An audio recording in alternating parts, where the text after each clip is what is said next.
Okay, y'all, so while there is no proof that the contractor who was responsible for the demolition of the East Wing did not get paid, there are, of course, problems.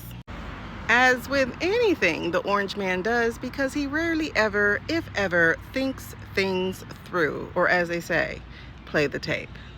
As you know, immediately after the No Kings March, there was a hasty demolition of the East Wing. The ballroom modification, once slated for June, I think, of 2026, all of a sudden found itself happening in the span of just 4 days in late October. Not only was there heartbreak and outrage over what took place, especially since the man lied, per usual. Despite saying he would not touch the White House, he played with a game of semantics and said he only meant the original White House, as he completely destroyed, demolished the East Wing. So let's talk about one of the first problems: asbestos. This was shoddy workmanship. There were no safety tents or anything of that nature really put up. All they used was a water hose with a thin spray of water, so it did not have the ability to hold the particles down. Not only that, they disposed of the demolition pieces at a public golf course. And they plan to use the leftover stuff in order to reshape the golf course. Again, this is carrying toxic carcinogens, cancer-causing particles. Asbestos, which causes mesothelioma. All White House workers have essentially been exposed to these air particles. All construction workers have been exposed to these air particles. All debris removers have been exposed to these particles. All members of the public within the area that the wind blows around this White House have been exposed to these cancer-causing particles.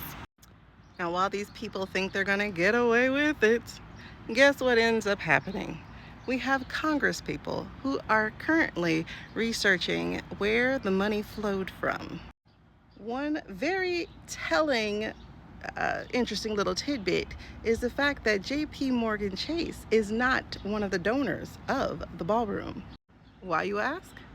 Oh, it's because they care about how things are perceived, but don't miss this part.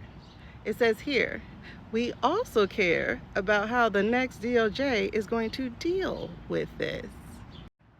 And then, of course, this interesting tidbit: we're quite conscious of the risks we bear by doing anything that looks like buying favors or anything like that. What did he mean by that? Could it possibly be because the corporate donors have received $279 billion in G contracts over the next 5 years?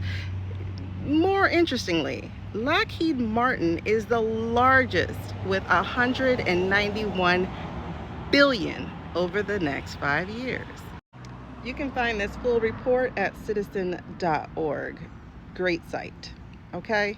And so pretty much it's very clear that these giant corporations aren't funding the ballroom debacle out of a sense of civic pride. They have massive interests before the feds, and they undoubtedly hope to curry favor with and receive favorable treatment from the dumpy clown show that is staining the halls of the White House. Millions to pay for a ballroom, billions back in contracts. So what does JP Morgan Chase know that the rest of the public doesn't know? I mean, their leader did make, what, 900 million off of the tariff debacle earlier this year?